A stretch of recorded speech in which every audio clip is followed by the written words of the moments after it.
امیر معاویہ کے انتقال کے فوراً بعد ہی اس نے سارے لوگوں کو ملک شام کے جمع کیے، کیونکہ 40 سال ان کے باپ جب وہاں پر حکومت کر چکے ہیں تو اکثر لوگ ان کے حامی تو تھے ہی، وہاں پر ان کے بولی بولنے والے تھے۔ اس نے اعلان کیا اور اپنی خلافت کا اعلان کر دیا۔ حضرت عبداللہ بن خالد بن ولید رضی اللہ تعالیٰ عنہ یہ فرماتے ہیں کہ ہم نے یزید پر حملہ کیا جب تک کہ ہم کو یہ یقین نہیں ہو گیا کہ اگر یزید کا ساتھ دیتے رہیں گے تو عنقریب پتھروں کی آسمان سے بارش نہ ہو جائے، اللہ کا عذاب نہ آ جائے، کیونکہ اس نے ایسے حالات ملک شام میں بنائے تھے کہ لوگ اپنی بہنوں اور ماؤں سے نکاح کرنے لگ گئے تھے، اسلام کی دھجیاں اڑا دی تھی، کھلے عام شراب پی جا رہی تھی، خوبصورت لڑکیوں کو لا کر کے دربار خلافت میں نچوانا، مجرے کروانا، جسموں کی نمائش کروانا، یزید کے دربار میں یہ عام چل رہا تھا۔ رسول اللہ کا شہزادہ حسین اعظم ان تمام برائیوں کو کیسے برداشت کر کے خاموش رہ سکتا ہے؟ وہ فاطمہ کا لاڈلا کیسے خاموش رہ سکتا؟ جہاں شراب نوشی عام ہو رہی ہو، گناہوں کی کثرت ہو رہی ہو، ان کا بولنا اپنی جگہ پر حق تھا۔ انہوں نے بغاوت نہیں کی بلکہ علم حق کو بلند کیا تھا کہ یزید نے اپنے خلفاء کو، اپنے گورنروں کو، اپنے عمرہ کو ہر جگہ پھیلا رکھا تھا۔ لیکن کوفہ ایک شہر ایسا تھا، کوفہ کی تھوڑی سی تاریخ میں آپ کو بتا دوں۔ کوفہ یہ 16 ہجری میں حضرت عمر فاروق رضی اللہ تعالیٰ عنہ کی خلافت کے زمانے میں بسایا گیا تھا۔ شروع سے ہی یہاں پر حضرت علی کے چاہنے والوں کی کثرت تھی۔ مولا علی شیر خدا رضی اللہ تعالیٰ عنہ سے محبت کرنے والے بہت زیادہ تھے، اسی لیے حضرت علی نے بھی خلافت کو مدینے سے اٹھا کر کے کوفہ پہنچایا، اور حضرت علی کے زمانے میں دارالخلافہ، خلافت ہاؤس کوفہ میں ہی رہا۔ آپ کے انتقال کے بعد امام حسن رضی اللہ تعالیٰ عنہ بھی کافی دن کوفہ میں رہے، اور پھر آپ کو کوفہ والوں نے ہی زہر دے کر کے قتل کیا۔ حسن مجتبی رضی اللہ تعالیٰ عنہ کو، امام حسین کے بڑے بھائی، زہر دے کر کے ان کا قتل کیا گیا۔ امام حسن رضی اللہ تعالیٰ عنہ کے ساتھ بھی اور حضرت علی کے ساتھ بھی غلط ہوا تھا کوفہ میں، لیکن وہاں کے لوگ اب بھی اسی بات کے قائل تھے کہ ہم اہل بیت کے ساتھ ہیں، رسول اللہ کے گھر والوں کے ساتھ ہیں۔ جب کوفہ والوں کو یہ معلوم ہوا کہ یزید خلیفہ بن چکا ہے، امیر معاویہ کا انتقال ہوا، تو وہ لوگ امیر معاویہ کو بھی پسند نہیں کرتے تھے۔ اب یزید بیٹھ گیا تو اور دشمنی میں جلنے لگے، کہا کہ ہم امیہ خاندان کو ہی نہیں پسند کرتے، خلافت کے حقدار تو علی کے گھر والے ہیں، حسین ابن علی کو چاہیے کہ وہ خلافت کا اعلان کرے، اپنے خلیفہ ہونے کا اعلان کرے۔ اور کوفہ والوں کو یہ معلوم ہوا کہ امام حسین نے بھی یزید کی بیعت سے انکار کر دیا ہے اور مدینہ چھوڑ کر مکہ آ چکے ہیں، تو پھر کوفہ والوں کو ایک اور سہارا ملنا، یعنی ایک امید جاگ گئی، ان کو ایسا لگا ایک سہارا مل جائے، اور یہ سوچا کیوں نہ ہم امام حسین کو یہاں بلا لیں، کیونکہ ہم بھی یہ چاہتے ہیں کہ یزید خلیفہ نہ ہو، امام حسین آئیں گے تو ہم دل و جان سے ان کو خلیفہ بنائیں گے اور ان کے ہاتھ پر بیعت کریں گے۔ یہ معاملہ پیش آیا جب امام حسین کے پاس خطوں کا سلسلہ جاری ہوا۔ 300 کے بعد روایتیں ہیں 1000 کی تعداد میں خط آنے شروع ہو گئے۔ پورے کوفہ والوں کی ایک ہی بات تھی کہ حسین ہمارے پاس آ جائے، امام حسین ہمارے پاس آ جائے۔ پھر خطوط اتنے آئے کہ کوفہ والوں نے ایسا خط لکھا، دیکھیں اب امام حسین کو جانا ضروری ہو گیا تھا۔ کیوں؟ انہوں نے لکھا تھا کہ اے حسین ابن علی، امام علی مقام، قیامت کے دن اگر اللہ تعالی ہم سے سوال کرے کہ تم نے یزید جیسے فاسق و فاجر کو امام کیوں بنایا، کیوں اس کے ہاتھ میں بیعت کی، تو آپ سن لے، ہم اللہ کی بارگاہ میں یہ کہیں گے ہم نے تو تیرے رسول کے شہزادے کو بلایا تھا، انہوں نے اپنا ہاتھ ہمیں نہیں دیا، اس لیے ہم نے یزید کے ہاتھ میں ہاتھ دیا۔ یہ بلیک میل کرنے کا طریقہ ہے، اس طور پر ایموشنل کرنے کا طریقہ ہے۔ تو انہوں نے جب یہ کہا تو یہ حجت ہو گئی امام حسین پر۔ حضرت امام حسین نے کہا میرے اوپر اب جانا واجب ہو گیا ہے۔ تو بعض معزز صحابہ مکہ کے انہوں نے مشورہ کیا کہ پہلے آپ اپنے خاندان میں سے کسی بھروسے مند معتمد آدمی کو کوفہ بھیجیں، اگر وہ وہاں کے حالات لکھ کر آپ کے پاس بھیج دے آپ کوفہ چلے جائیں۔ تب میرے آقا امام علی مقام حسین اعظم رضی اللہ تعالیٰ عنہ نے اپنے خاندان میں حضرت امام مسلم بن عقیل، اپنے چچا کے بیٹے، حضرت علی کے بھائی تھے عقیل، سگے بھائی تھے. ان کے بیٹے امام مسلم، یعنی امام مسلم امام حسین کے چچیرے بھائی تھے. چچیرے بھائی. امام مسلم کو بلایا، کہا کہ میرے بھائی میں چاہتا ہوں کہ آپ کوفہ جائیں اور وہاں کے حالات دیکھ کر کے مجھے لکھ بھیجو، جیسے حالات ہوں گے میں سفر کروں گا. امام مسلم بن عقیل نے کہا ٹھیک ہے حضور، آپ کا حکم جیسا ہوگا میں چلتا ہوں. دوسرے دن وہ رخت سفر باندھ رہے تھے. ان کے 2 ننھے سے شہزادے ساتھ میں تھے. تاریخ کی سچائیاں آج بھی خون کے آنسو رلا دیتی ہیں. محمد اور ابراہیم 2 ننھے شہزادے باپ سے بہت زیادہ لگاؤ رکھتے تھے. امام مسلم ان کے 2 بیٹے محمد اور ابراہیم، جن کی عمروں میں اختلاف ہے، بعض نے لکھا ہے 8 اور 9 سال کی عمر کے تھے، وہ باپ کو چھوڑ کر رہتے نہیں تھے. تو امام مسلم نے کہا امام عالی مقام سے کہ یہ ماں کو میرے بغیر ستائیں گے، پریشان کریں گے، سفر میں انہیں اپنے ساتھ لیتا ہوں. اجازت دی گئی. دونوں شہزادوں کو لے کر نکل پڑے. امام مسلم بن عقیل سفر کر کے جب کوفہ کی طرف آئے، کوفہ جیسے ہی آپ داخل ہوئے، کوفہ والے آپ کے استقبال کے لیے پورے راستے سجا چکے تھے. نعروں کی گونج میں آپ کو لایا گیا.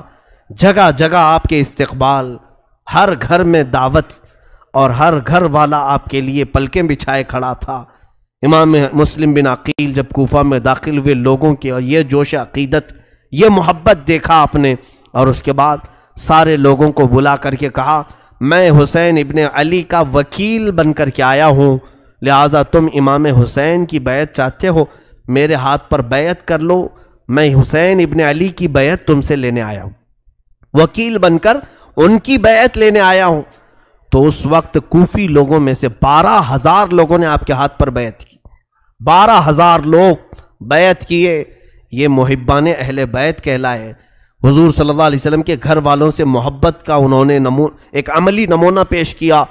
حضرت امام مسلم بن عقیل نے دیکھا حالات بہت اچھے ہیں، حتیٰ کہ وہاں کے گورنر جو نعمان بن بشیر تھے، انہوں نے بھی حضرت امام مسلم بن عقیل کے ساتھ کوئی غلط معاملہ نہیں کیا، کوئی برا برتاؤ نہیں کیا، کیونکہ وہ صحابی رسول تھے. اگرچہ یزید نے ان کو گورنر بنایا تھا، لیکن انہیں معلوم تھا کہ رسول اللہ کے گھر والے ہیں. انہوں نے حضرت امام مسلم بن عقیل کو بلا کر کے کہا اے امام مسلم بن عقیل، یزید کو اگر یہ حالات کی خبر ہوگی تو وہ سختی کرے گا، وہ اپنی فوج کے ذریعے سے ظلم کر سکتا ہے، لہٰذا آپ مصلحت کا کوئی راستہ دیکھیں. تو اس دربار میں ایک شخص بیٹھا تھا جو یزید کا ہم نوا تھا، یزید کا خبری تھا، جاسوس تھا. اس نے نعمان بن بشیر کے خلاف یزید کو خط لکھا، کہا تمہارا گورنر نااہل ہے، یہاں حسین کی طرف سے وکیل بن کر کے مسلم بن عقیل آئے ہیں، پورے کوفہ کا ماحول تمہارے خلاف گرم ہو چکا ہے، سارے لوگوں نے حسین کی بیعت کر لی. یہ خط یزید کے ہاں پہنچا. ادھر امام مسلم بن عقیل نے حالات دیکھے، بہت اچھے تھے، گھر گھر میں اہل بیت کے چرچے تھے. امام مسلم بن عقیل نے اسی دن خط لکھا مکہ اور روانہ کر دیا. خط لکھ کر کے ایک قاصد کو بھیجا، اے حسین ابن علی شہزادہ رسول، آپ تشریف لائیں، کوفہ کی سرزمین بالکل سازگار ہے، ماحول بہت اچھا ہے، آپ کے چاہنے والوں کی تعداد بہت زیادہ ہے، یہاں ہر گھر میں آپ کا عاشق ہے، آپ کا انتظار کر رہے ہیں. یہ خط لکھا اور مکہ کو روانہ کر دیا. دوسرے ہی دن ادھر یزید نے اپنی میٹنگ بلائی اور کہا کوفہ کا ماحول ہمارے خلاف ہو چکا ہے، کوفہ میں حسین کی بیعت چل رہی ہے، کوفہ میں مسلم بن عقیل آ کر کے حسین کا وکیل بن کر کے بیعت لے رہا ہے. اس خبر کے بعد اس نے پوچھا کہ کیا کرنا چاہیے. وہاں بیٹھے ہوئے لوگوں نے مشورہ دے کر کے کہا وہاں کے گورنر نعمان بن بشیر کو ہٹاؤ اور کسی سخت قسم کے گورنر کو نافذ کرو. تو لوگوں نے مشورتاً کئی نام پیش کیے، اس میں ایک نام آیا عبید اللہ بن زیاد کا، جس کو ابن زیاد کہہ رہے ہیں. یہ بصرہ کا گورنر تھا. اس کے متعلق لوگوں کا خیال یہ تھا کہ اتنا سخت دل تھا، یہ کسی کی رعایت نہیں کرتا تھا، اور ایک طوائف کا بیٹا تھا. یہ اور بات ہے کہ اسلام لایا، بعد میں اسلام میں آیا، لیکن دل کی سختی ویسی تھی. ایک بات یاد رکھے، میں نے کافی دن قبل یہ بات عرض کی تھی، حلالی اور حرامی ہونے کا ثبوت اسی سے ملتا ہے. جو بزرگوں کے متعلق ادب کا لہجہ رکھتا ہے اس کے حلال ہونے کا ثبوت ہے، اور جو بزرگوں کے خلاف بکتا ہے یا بے ادبی کا اظہار کرتا ہے اس کے نطفے میں شک ہوتا ہے، وہ صحیح طریقے سے دنیا میں نہیں آیا ہے. بہرحال عبید اللہ بن زیاد سخت قسم کا گورنر تھا. یزید نے اسے پیغام بھیجا کہ تو بصرہ چھوڑ اور کوفہ کی گورنری لے، نعمان بن بشیر کو معزول کر اور تو وہاں کی گورنری کو سنبھال، اور مسلم بن عقیل کے ہاتھ میں جتنوں نے بیعت کیا اس ماحول کو پورا بدل ڈال، میری بیعت لے لے سب کے ساتھ. تو یہ عبید اللہ بن زیاد کو حالات معلوم ہو گئے کوفہ کے. یہ اپنے ساتھ 20-25 لوگوں کو لے کر بصرہ سے نکل کر کوفہ آیا. مغرب اور عشاء کا وقت تھا، بیچ کے رات کے وقت. مدینے سے آنے والا جو راستہ تھا، مکہ سے آنے والا جو راستہ تھا، اس راستے سے یہ کوفہ میں داخل ہوا. لوگوں کو ایسا لگا کہ امام حسین آ گئے. امام حسین آنے والے تھے کیونکہ خط بھی جا چکا تھا. امام مسلم بن عقیل نے بلا بھی لیا تھا امام حسین کو، تو لوگوں کو لگا کہ امام حسین آ گئے. اور یہ حجازی لباس بھی پہن کر کے عبید اللہ بن زیاد مکار، دھوکہ دینے کے لیے، اس لیے کہ اگر یہ کھلے عام آتا تو اس کو پکڑ کے مارتے، لوگ داخل ہونے نہیں دیتے کوفہ میں. پورے کوفہ والے اس وقت امام حسین کی محبت میں تھے. تو یہ اس طرح جھوٹ کے راستے سے داخل ہوا اور سیدھے گورنر ہاؤس میں داخل ہوا. اندر جا کر کے لوگوں کی بھیڑ تھی. یہ چہرے پر نقاب ڈالے ہوئے چلا جا رہا تھا، اونٹ پر بیٹھا تھا. لوگ نعرے لگا رہے تھے امام حسین ابن علی کے، لیکن یہ مردود کسی کو جواب نہیں دیتا تھا. بھیڑ بہت اکٹھا ہو گئی. گورنر ہاؤس میں اندر داخل ہو کر چھت پر کھڑا ہوا اور اس نے اعلان کیا، اے لوگوں، میں حسین نہیں ہوں، میں امیر عبید اللہ بن زیاد یزید کا گورنر بن کر کے آیا ہوں، اور تمہارا پرانا جو گورنر تھا نعمان بن بشیر، اسے معزول کیا جاتا ہے. اتنا سننے کے بعد لوگ بپھر گئے، مایوس ہو گئے کہ اب گورنر بھی بدلا ہے، کچھ تو نیت خراب ہے. اور اس کی سختیاں لوگوں کو معلوم تھی. یہ جبر کرتا تھا، ظلم کرتا تھا، کسی کو اپنے سامنے کوئی رعایت نہیں دیتا تھا. تو عبید اللہ بن زیاد نے سب سے پہلے کیا کیا، اس نے دیکھا کہ کوفہ میں جو کسی خاندان کا سردار تھا، قبیلے کا بڑا آدمی تھا، دوسرے دن سب کو بلایا اور بلا کر کے ایک بہت زوردار تقریر کیا، خبردار جتنے لوگوں نے مسلم بن عقیل کے ہاتھ میں بیعت کی سب توڑ دو. میں یزید کی طرف سے گورنر بن کر کے آیا ہوں، اور اگر تم نے ایسا نہیں کیا تو تمہارے ساتھ میری تلوار کا مقابلہ ہوگا. سبوں نے جواب دیا کہ اے ابن زیاد، اگر تو نے تلوار اٹھانے کی غلطی کی تو پھر ہماری تلواریں بھی تیرا مقابلہ کریں گی. اس کے ساتھ بہت بحث ہوئی. اس نے اتنے جتنے لوگ وہاں آئے تھے ان کو اپنے فوجیوں کے ذریعے سے گرفتار کر لیا اور گورنر ہاؤس میں بند کر دیا. حضرت مسلم بن عقیل رضی اللہ تعالیٰ مختار بن عبید ان کے گھر میں قیام پذیر تھے، اور ان کے بعد پھر حضرت ہانی بن عروہ ایک صحابی تھے، ان کے گھر میں آپ قیام کر رہے تھے. ہانی بن عروہ ایک بڑی عمر کے معزز خاندان سے تعلق رکھنے والے بنی مزعج قبیلے کے شخص تھے، سردار تھے. ہانی بن عروہ نے کسی کو نہیں بتایا کہ امام مسلم بن عقیل وہاں ہیں. امام مسلم کے ساتھ اب حالات کیا ہوئے دیکھیے. دوسرے دن امام مسلم بن عقیل نے پورے کوفہ والوں کو آواز دی، کہا کہ اے کوفہ والوں، چلو اور گورنر ہاؤس کا گھیراؤ کرتے ہیں. اس وقت آپ کی آواز پر 30,000 لوگ جمع ہوئے، اور عبید اللہ بن زیاد گورنر ہاؤس میں ہے، پورا گورنر ہاؤس گھیراؤ کیا. امام مسلم بن عقیل اگر صرف ایک اعلان کرتے تو اینٹ سے اینٹ بجا دیتے، اسی دن اس کا خاتمہ ہوتا. لیکن یہ اہل بیت کا گھرانہ ہے، خون پسند نہیں کرتے، اور خاص طور پر مسلمانوں میں کیسے پسند کریں. امام مسلم بن عقیل نے سوچا کہ بات چیت سے معاملہ حل کروں. عبید اللہ بن زیاد کو پکارا اور کہا کہ اگر تو کوفہ والوں کے ساتھ سختی کرے گا تو ہم تیرے ساتھ سختی کریں گے. اس نے ماحول کو گرم دیکھ کر کے کیا کیا، جتنے وہ سرداروں کو نظر بند کر کے رکھا تھا ان کو گورنر ہاؤس میں پھر سے طلب کیا اور کہا جتنے تمہارے خاندان والے گھروں والے یہ آئے ہیں مسلم بن عقیل کے ساتھ، چھت پر چڑھ کر کے انہیں اعلان کر دو کہ سب مسلم کی سے الگ ہو جائیں، نہیں تو پھر تمہارے خاندانوں کو بھی میں تباہ کر دوں گا اور تمہاری گردنوں کو بھی صحیح نہیں چھوڑوں گا. ان پر یہ بات اثر کر گئی، وہ سب کھڑے ہوئے. ان کے خاندانوں والے بہت سارے تھے مسلم بن عقیل کے ساتھ، تو سبوں نے چھت پر کھڑے ہو کر کے کہا کہ اے لوگوں، اگر ہماری جان کی امان چاہتے ہو تو چھوڑ کے ہٹ جاؤ، امام مسلم بن عقیل کے سے ہٹ جاؤ. یہ عبید اللہ بن زیاد اور یزید بہت سخت ہیں، تمہیں بھی مار ڈالیں گے، ہمیں بھی مار ڈالیں گے۔ ان لوگوں کو جب چھت پر چڑھے ہوئے دیکھا تو سب کی نیتیں بدل گئیں، ارادے بدل گئے، سب منتشر ہو گئے۔ یہاں تک کہ روایت میں امام مسلم بن عقیل اس دن شام میں جب مغرب کی نماز اور عشاء کی نماز کوفہ کی جامع مسجد میں پڑھانے کے لیے تھے تو تقریباً 12,000 لوگ آپ کے پیچھے نماز پڑھ رہے تھے، 12,000 لوگ نماز پڑھ رہے تھے۔ پھر فجر میں جب آپ وہاں نماز کے لیے تھے تو سوائے آپ کے 2 چھوٹے بچوں کے کوئی نہیں تھا صف میں، پوری صفوں میں کوئی نہیں تھا۔ کوفہ والے اچانک تبدیل ہو گئے، اسی لیے آج تک کوفہ کا نام اتنا بدنام ہے کہ دھوکہ دینے والے کو کوفی کہا جاتا ہے، غدار آدمی کو کوفی کہا جاتا ہے۔ کوفہ والوں نے رسول اللہ کے گھر والوں کو اچانک چھوڑ دیا بیچ راستے میں۔ امام مسلم بن عقیل نے کہا، ہائے محرومی اس حالت میں ان لوگوں نے لایا، وہ کہاں ہے وہ نعرے، وہ کہاں ہے وہ خطوط جو لکھے جا رہے تھے۔ امام مسلم بن عقیل نے حالات کا مشاہدہ کیا اور ہانی بن عروہ کے گھر میں نظر بند ہو گئے۔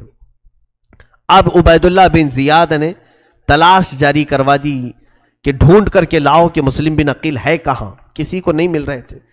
ایک جاسوس معقل نام کا غلام تھا، شامی غلام، اس کو کچھ پیسے دے کر کے اس نے جاسوسی کے ساتھ ڈھونڈنا شروع کیا۔ اس نے ایک معزز شخص کو پکڑا اور کہا کہ میں اہل بیت کا سچا عاشق ہوں، سنا ہے امام مسلم بن عقیل کوفہ میں ہیں، میں ان کو کچھ ہدیہ دینے کے لیے آیا ہوں، میں مدینے سے آیا ہوں۔ تو انہوں نے خیر خواہ سمجھا اور وہ لے جا کر کے ہانی بن عروہ کے گھر اسے پہنچایا۔ وہ معقل نام کا غلام ہانی بن عروہ کے گھر گیا۔ حضرت ہانی بن عروہ نے پوچھا کہ کیوں آئے ہو؟ وہ روتے دھوتے کہنے لگا، سنا امام مسلم بن عقیل بڑی تکلیفوں میں آ گئے، میں اہل بیت کا بڑا عاشق ہوں، میں ان کو کچھ نذرانے دینے آیا ہوں، کچھ سونے کے سکے اشرفیاں لے کر کے آیا تھا۔ ہانی بن عروہ نے اس کو بھی محب اہل بیت سمجھ کر اندر لے گئے، خاص کمرے میں امام مسلم بن عقیل سے ملاقات کروائی۔ علم نہیں ہوگا کون بتائے گا، لیکن جب وہاں پہنچے سلام کیا تو اس نے جواب نہیں دیا۔ ہانی بن عروہ کو سیدھے اس نے چلانا شروع کیا، جبکہ وہ صحابی تھے۔ ہانی بن عروہ، کیا تجھے معلوم نہیں کہ تو امیر المومنین کے خلاف بغاوت چھیڑ رکھا ہے؟ تو اپنے گھر میں ایک باغی شخص کو پناہ دے رکھا ہے اور وہاں پر میٹنگیں کرتا ہے، لوگوں کو اکٹھا کرتا ہے، ہمارے خلاف لڑنے کے لیے طاقت جمع کر رہا ہے۔ وہ بکتا گیا۔ ہانی بن عروہ نے کہا، نہیں، میں ایسی کوئی سازش میں شریک نہیں ہوں، ہاں البتہ امیر بن عقیل وہ رسول اللہ کے گھر والوں میں سے ہیں، اگر وہ مہمان بن کر میرے گھر میں آئے ہیں تو میں انہیں مہمان ٹھہراؤں گا اور میں ان کی خدمت کروں گا۔ اس نے کہا، ہانی تم مسلم بن عقیل کو ہمارے حوالے کر دو، ہمارے حوالے کر دو۔ ہانی بن عروہ نے کہا، میری پوری زندگی ختم ہو جائے مگر میں اپنے ہاتھوں سے امام مسلم کو تیرے حوالے نہیں کروں گا، تیرے حوالے نہیں کروں گا۔ امام مسلم بن عقیل کو حوالے کرنے سے انہوں نے انکار کیا تو عبید اللہ بن زیاد نے کہا، ہانی تمہیں معلوم نہیں میرے تلوار کی سختیاں؟ ہانی بن عروہ نے کہا، اگر تیرے تلوار کی سختیاں ہیں تو میرے گھر کے افراد بھی تیری اینٹ سے اینٹ بجا دیں گے، میرا قبیلہ بہت بڑا ہے، ہمارے خاندان کے لوگ یہاں پر سب حاضر ہو جائیں گے۔ اس نے ہانی بن عروہ کو نظر بند کر دیا، قید کر لیا اپنے اندر۔ ان کے چہرے پر چھڑی سے اتنا مارا گیا تھا کہ زخمی ہو چکے تھے، پورے لہو لہان ہو گئے تھے، ان کی عمر تقریباً 80 سال کی تھی۔ اتنا زخمی کر کے انہیں نظر بند کر دیا۔ دوسرے دن کوفہ میں یہ بات مشہور ہو گئی کہ ہانی بن عروہ کو قتل کر دیا گیا ہے۔ ان کا جو بڑا خاندان تھا وہ سب جمع ہو گئے، گورنر ہاؤس پر آ کر کے انہوں نے حملہ کیا، کہا ہانی بن عروہ ہمیں چاہیے۔ عبید اللہ بن زیاد نے پھر مکاری کی۔ قاضی شریح جو اس وقت کے مشہور قاضی تھے ان کو بلایا اور کہا کہ ان لوگوں کو گواہی دو۔ قاضی کی گواہی سارے لوگ مانتے تھے، قاضی کہہ دے چاند ہے تو چاند ہے، قاضی کہے عید ہے تو عید ہے۔ کہا کہ تم سب کو کہہ دو کہ ہانی بن عروہ زندہ ہیں اور قتل نہیں ہوا ہے، ان لوگوں کو منتشر کر دو۔ قاضی شریح حضرت ہانی بن عروہ کو دیکھنے کے لیے آئے، ان کی حالت بہت گمبھیر تھی۔ وہ آ کر کے باہر قاضی شریح نے اعلان کیا، ان کے دل میں نہیں تھا لیکن عبید اللہ بن زیاد کی سختیاں ایسی تھی کہ ان کے خاندان والوں سے کہا کہ ہانی بن عروہ محفوظ ہیں، قتل نہیں ہوئے۔ قاضی کی گواہی سن کر کے سب منتشر ہو گئے، چلے گئے۔ کسی مصلحت کی بنا پر عبید اللہ بن زیاد نے ان کو گورنر ہاؤس میں رکھا ہے، یہ دھوکہ دیا گیا۔ اب ہوا یہ، امام مسلم بن عقیل کو جب خبر ہوئی کہ ہانی بن عروہ کو اس نے گرفتار کیا ہے اور حالات بہت خراب ہوتے جا رہے ہیں، دوسرے ہی دن اس نے اپنے مکر کو ایسا کیا کہ وہ قبیلہ بنی مزعج کے لوگ سب منتشر ہوئے، تو تقریباً کوفہ کے بڑے خاندانوں کے بڑے 12 لوگوں کی گردنیں کاٹ کر ان کے گھروں کے پاس پھینک دیا۔ پورا کوفہ سہم گیا، ڈر گیا، بڑے بڑے لوگوں کی گردنیں پڑی ہوئی ہیں نالیوں میں، گٹروں میں۔ خوف کا ماحول قائم کیا، یہ ڈر کا ماحول قائم کیا، سب گھروں میں دبک گئے، گھروں کے دروازے بند تھے، مارکیٹ بند تھی، چکے تھے، بند کر دیتے کہیں یہ ہمارے گھر میں آئے تو آفت نہ آ جائے، ابن زیاد کی سختیاں ہمارے ساتھ نہ آ جائیں۔ میرے عزیزو، دنیا اتنی تیزی سے بدلتی ہے، بولا نہیں جا سکتا۔ مطلب کے لوگ ہوتے ہیں، منہ پر تعریف کرنے والوں پر کبھی یقین نہ کرنا کہ یہ تمہاری موت تک ساتھ رہنے والے ہیں۔ یہاں لوگ بہت سارے منصب کے دوست ہوتے ہیں اور مال کے دوست ہوتے ہیں، مرتبوں کے دوست ہوتے ہیں۔ جہاں ایک گھر کی دیوار پر پرد ہوں، میرا نام مسلم بن عقیل ہے، وہ عورت سہم گئی، کہا آپ کے چرچے تو میں نے بہت سنے ہیں، اہل بیت کا سایہ ہم پر ہو، میرے گھر آپ مہمان بن جائیں۔ اس خاتون نے امام مسلم بن عقیل کو اپنے گھر میں ٹھہرایا، اور اس امام مسلم بن عقیل کو اس نے کھانا دیا، ان کی خوب خدمت کی۔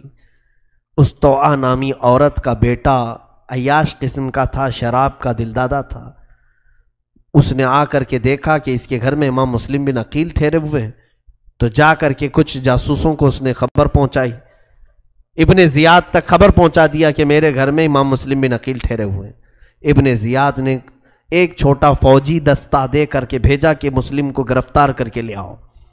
وہ فوجی دستہ آیا، امام مسلم بن عقیل کے شام کے وقت تھے، جب گھوڑوں کے ٹاپوں کی آواز آئی تو آپ نے محسوس کر لیا کہ شاید میری گرفتاری کے لیے آئے۔ آپ تلوار اٹھائے اور باہر نکلے اور ان سے مقابلہ کرنے لگے۔ محمد بن اشعث نام کا ایک شخص تھا جس نے سب سے پہلے آپ پر تلوار ماری، آپ کے چہرے پر، جس کی وجہ سے آپ کا سامنے کا ہونٹ کٹ کر گر گیا تھا۔ امام مسلم بن عقیل پر تلوار ماری کوفہ والوں نے۔ آپ نے پھر اپنی تلوار چلانی شروع کی، تو ظاہر سی بات ہے کہ ہاشمی شیروں کا مقابلہ کون کر سکتا ہے۔ آپ کی تلوار ہوا میں ایسے لہرا رہی تھی کہ وہ ظالم بزدل خوف کے مارے تھر تھرانے لگے اور پھر چھت پر چڑھ کر کے پتھر برسانے لگے، یہاں تک کہ گھاس کو لپیٹ کر کے اس میں آگ لگا کر امام مسلم بن عقیل پر پھینکا جانے لگا۔ امام مسلم بن عقیل نے ان کا یہ بزدلانہ طریقہ دیکھا، اپنی تلوار سے کئی لوگوں کو انہوں نے زخمی کیا تھا، تو سامنے آنے کی کوئی ہمت نہیں کر رہا تھا۔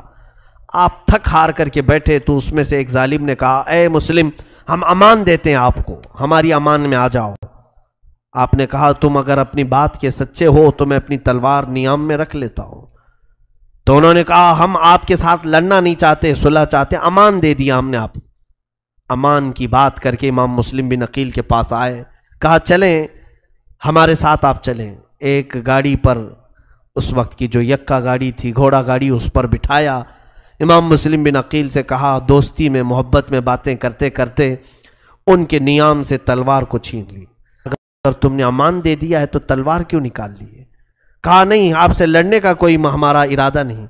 پھر دھیرے سے آپ کے دونوں ہاتھ اور پیر کو بھی باندھ دیا، اور اس حالت میں گورنر ہاؤس تک وہ لوگ لے کر کے آئے، جبکہ امام مسلم بن عقیل کو امان دے کر کے اپنے گھر لے جانے کی بات کرنے والے لوگ امام مسلم بن عقیل کو ابن زیاد کے گھر لے آئے۔ یہاں گورنر ہاؤس پر جب پہنچے تو یہاں بہت سارے لوگ تماشا دیکھنے کے لیے پہلے سے کھڑے تھے۔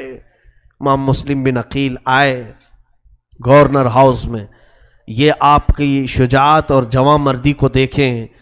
آپ جیسے داخل ہوئے، وہاں پر پانی کا ایک مٹکا رکھا ہوا تھا۔ آپ نے لوگوں سے کہا کہ پانی پلاؤ، تو ایک شخص نے کہا، اس میں سے تمہیں ایک بوند بھی پانی نہیں دیا جائے گا۔ امام مسلم بن عقیل نے جب ان کا یہ رویہ دیکھا تو بہرحال ایک شخص وہاں پر بیٹھا ہوا تھا، بوڑھا شخص، اس نے لوگوں کو کوستے ہوئے کہا کہ اے لوگوں، دنیا کیا کہے گی کہ ایک گھونٹ پانی بھی نہ دو گے؟ تو بعض لوگوں نے اس بوڑھے کی آواز سن کر ایک کھٹوری پانی لائے اور امام مسلم بن عقیل کو دیا۔ گورنر ہاؤس میں اوپر چڑھنے سے پہلے آپ نے اپنے ہاتھ میں کھٹوری لی، پانی کو منہ لگایا، خون کے قطرے پانی میں گر گئے، کھٹورے کا پانی رنگین ہوا، آپ نے پانی پھینک دیا، کہا دوسرا پانی ہو تو دے دو۔ دوسرے کھٹوری میں پھر پانی لایا گیا اور پھر اس میں ہونٹ کا خون گرنے لگا، حتیٰ کہ تیسری مرتبہ لایا گیا تو آپ کے 2 دانت کٹ کر کے اس میں گر گئے۔ امام مسلم بن عقیل نے وہ پانی پھینک دیا، کہا شاید اب میری حیات میں پانی نہیں لکھا گیا ہے۔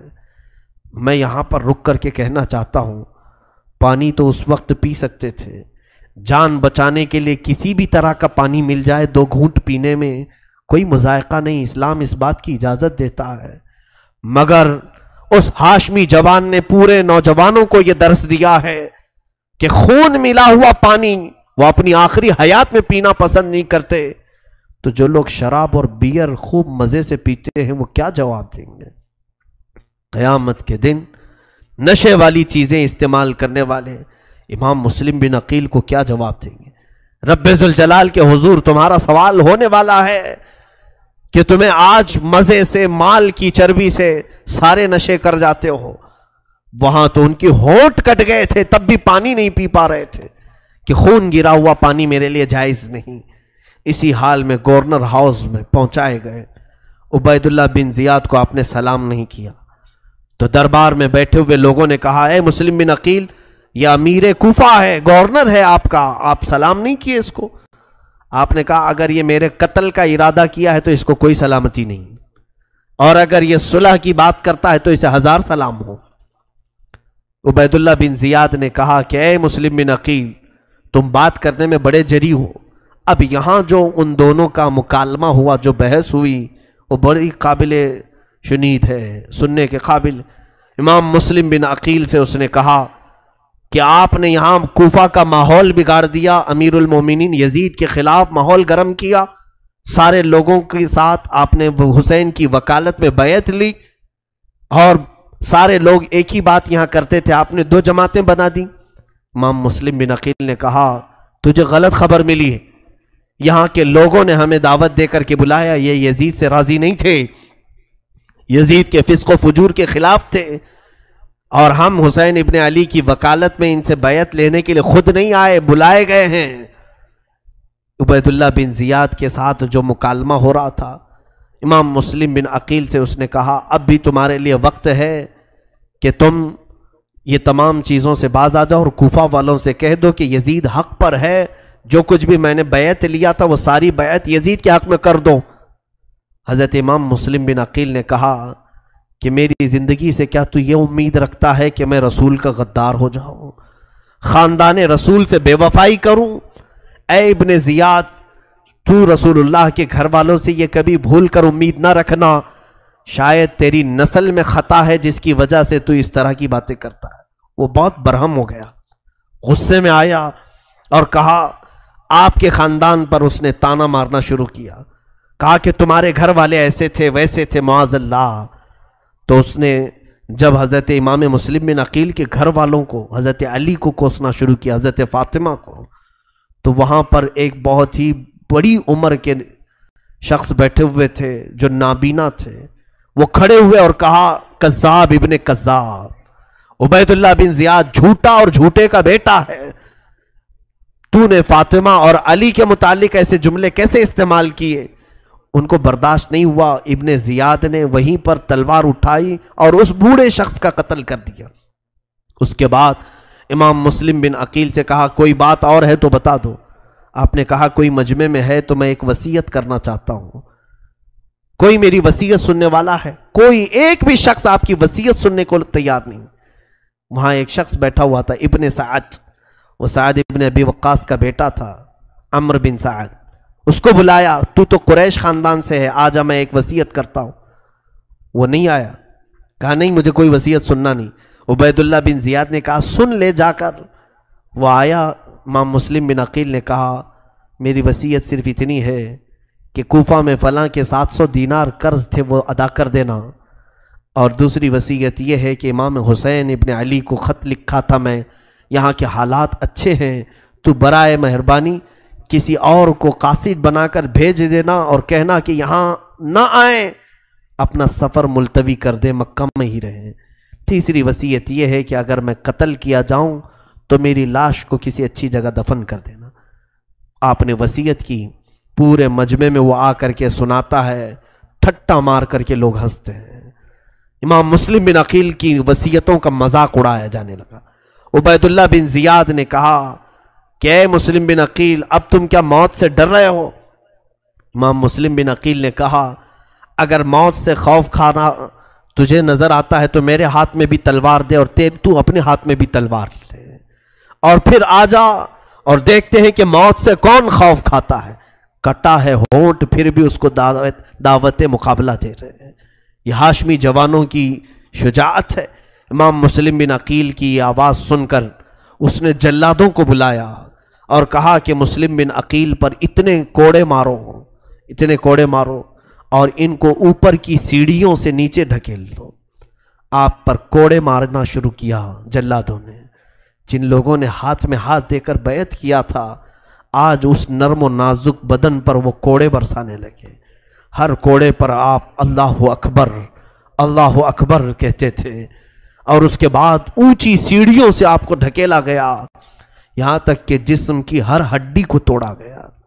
جب زمین پر آپ گر گئے تو آپ کے جسم مبارک سے آپ کے سر کو الگ کر دیا، اور آپ کے سر کو الگ کر کے کوفہ کے گورنر ہاؤس کے سامنے ایک کھمبے میں آپ کا سر ڈال کر کے لٹکایا گیا۔ پورے کوفہ والوں کو دعوت دے کر کے گورنر ہاؤس بلایا گیا۔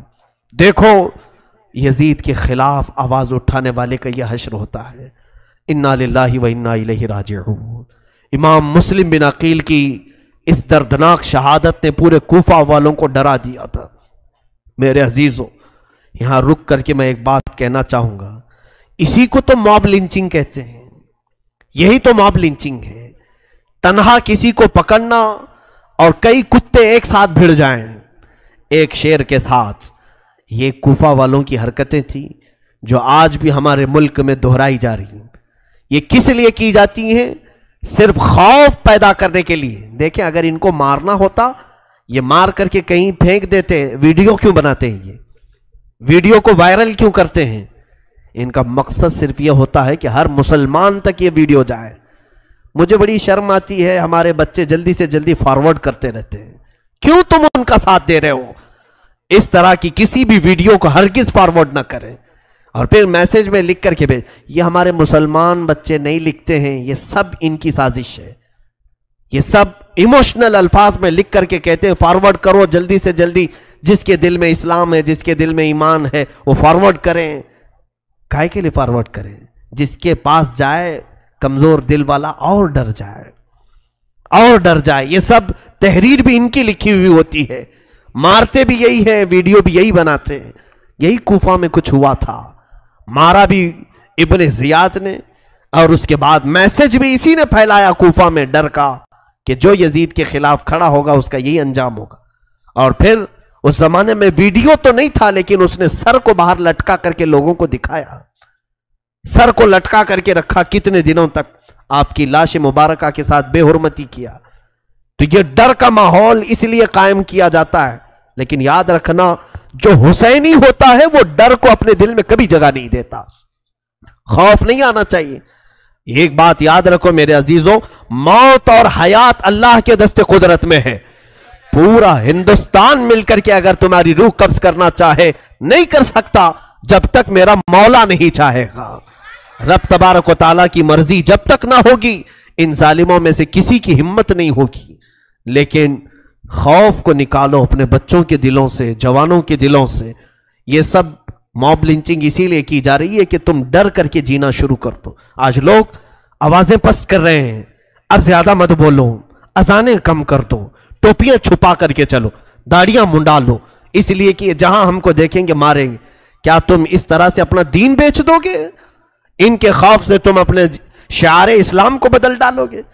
میرے عزیزوں، اب تو ہونا یہ چاہیے کہ ہر جگہ جاؤ تو ٹوپی پہن کے جاؤ۔ اب تو ہونا یہ چاہیے کہ جہاں داڑھی کا ایک مخالف ہو ہم لاکھ داڑیاں چھوڑ کر دکھائیں گے۔ کسی کو اگر گڑھتی ہے تو ہم گڑا ہیں اس میں، کسی کو اگر تکلیف ہے میرے آقا کی سنت سے تو وہ اسی تکلیف میں جل کے مرے. ہم تو اپنی اذانیں برسوں سے دیتے آ رہے، اسی انداز میں دیتے رہیں گے. ہم نے اذانیں کسی کو ٹھیس پہنچانے کے لیے نہیں دی، دعوت کامیابی دینے کے لیے دی.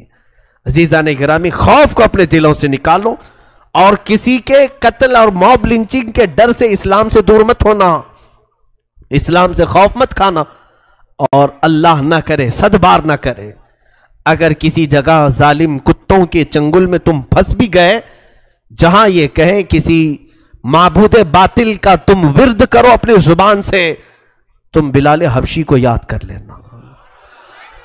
اس وقت بلال حبشی کو یاد کر لینا، تمہاری تکلیف کم ہو جائے گی. خباب بن الارت کو یاد کر لینا، جن کے ناخنوں کو مکہ والوں نے پکڑ سے کھینچا تھا، جن کی آنکھوں میں لوہے کی سلاخیں ڈال دی تھیں، پھر بھی ان کی زبان پاک پر تھا اللہ احد اللہ احد، اللہ ایک ہے، اللہ ایک ہے. تم ان صحابہ کو یاد کر لینا، تکلیفیں کم ہو جائیں گی، تمہیں احساس بھی نہیں ہوگا. حتیٰ کہ میں نے ایک چیز اور بھی بیان کی ہے، 3 بھائی ملک شام کے ایک بادشاہ کے ہاں قید ہو گئے تھے. بادشاہ عیسائی تھا، ان کا مذہب بدلنا چاہتا تھا، وہ نہیں بدلے تو بادشاہ نے کھولتے ہوئے گرم تیل میں ان کو ڈال دیا. پہلے بڑے بھائی کو ڈالا، پھر دوسرے بھائی کو ڈالا، وہ پورا جسم جل گیا کھولتے ہوئے گرم تیل میں. تیسرے جو چھوٹے بھائی تھے، وزیر نے پناہ میں لے لیا، سوچا کہ میں اس کو بدل دوں گا. کہاں سے بدل پاتا، اپنی بیٹی کو پیچھے لگا دیا تھا کہ بہکا دینا. لیکن 40 دن گزر گئے، وہ جوان جو رات کو سجدے میں جاتا، نماز میں رہتا، کبھی اس عورت کی طرف دیکھتا ہی نہیں تھا. 30-40 دن کے بعد وہ خاتون اس کی محبت میں مبتلا ہو گئی. وہ وزیر کی لڑکی ہی اس نوجوان کو وہاں سے لے کر نکل پڑی. تاریخ میں ہے، اعلیٰ حضرت رضی اللہ تعالیٰ عنہ نے بھی لکھا ہے کہ یہ نوجوان اپنی اس نئی جو عورت تھی جس نے وزیر کے گھر سے اس کو آزادی دلائی تھی، نکلی، راستے میں اچانک گھوڑوں کی آواز آئی تو یہ لوگ ڈر کر کے سہم کے رک گئے کہ کہیں بادشاہ کو خبر نہ ہوئی ہو ہماری گرفتاری کی. تو دیکھا کہ یہ دونوں جو شہید شہزادے تھے، بھائی تھے، وہ دونوں گھوڑوں پر آئے اور ایک بڑی فوج ہے. دونوں نوجوان اپنے چھوٹے بھائی کو بلانے لگے، آجا، خوف مت کر. اس بھائی نے پوچھا آپ لوگوں کا کیسے آنا ہوا، آپ کا تو انتقال ہو چکا ہے، آپ شہید ہو چکے ہیں.